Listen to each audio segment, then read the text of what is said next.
ಬಸಳೆ ಸೊಪ್ಪಿನ ಗೊಜ್ಜು ಮಾಡಲಿಕ್ಕೆ ಈ ರೀತಿ ಒಂದು 10-12 ಎಲೆಗಳನ್ನು ತಗೊಳ್ಳಿ. ಇದನ್ನು ಸಣ್ಣಗೆ ಹೆಚ್ಚಿಕೊಂಡು ಬೇಯಿಸ್ಕೊಳ್ಳೋಣ. ಸೊಪ್ಪಿಗೆ ಸ್ವಲ್ಪ ಉಪ್ಪನ್ನು ಹಾಕೋಣ. ಈ ಸೊಪ್ಪನ್ನು ಈಗ ಇಷ್ಟು ಸಣ್ಣದಾಗಿ ಹೆಚ್ಚಿಕೊಂಡಿದ್ದೀನಿ. ನೀರನ್ನು ಹಾಕೋಣ. ಬೇಗ ಬೇಯುತ್ತೆ ಇದು. 2 ನಿಮಿಷ ಸಾಕು. 1-2 ಚಮಚದಷ್ಟು ತೆಂಗಿನ ತುರಿ, ಇನ್ನೊಂದು ಚೂರು ಉಪ್ಪು, ಆವಾಗ ಸ್ವಲ್ಪ ಹಾಕ್ಕೊಂಡಿದ್ವಿ, ಇದಕ್ಕೆ ಸ್ವಲ್ಪ ಹಾಕ್ಕೊಳ್ತಾ ಇದ್ದೀವಿ. ಒಂದೇ ಒಂದು ಹಸಿಮೆಣಸನ್ನು ತುಂಡು ಮಾಡಿ ಸೇರಿಸ್ಕೊತಾ ಇದ್ದೀನಿ. ಸ್ವಲ್ಪ ನೀರನ್ನು ಹಾಕ್ಕೊಂಡು ರುಬ್ಬೋಣ.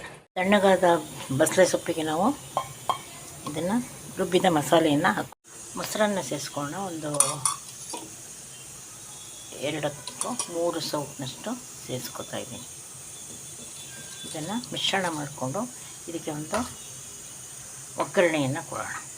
ಒಗ್ಗರಣೆಗೆ ಸ್ವಲ್ಪ ಎಣ್ಣೆ, ಕೊಬ್ಬರಿ ಎಣ್ಣೆಯನ್ನು ಹಾಕ್ಕೊಳ್ತಾ ಇದ್ದೀನಿ ನಾನು. ಸಾಸಿವೆಯನ್ನು ಹಾಕೋಣ. ಈಗ ಒಂಚೂರು 1-2 ತುಂಡು ಒಣಮೆಣಸು, ಹಾಗೆ ಒಂದು ಚೂರು ಇಂಗು. ಬಸಳೆ ಸೊಪ್ಪಿನ ಗೊಜ್ಜು ರೆಡಿಯಾಗಿದೆ. ಬಿಸಿ ಬಿಸಿ ಅನ್ನಕ್ಕೆ ಹಾಕ್ಕೊಂಡು ಊಟ ಮಾಡೋಣ.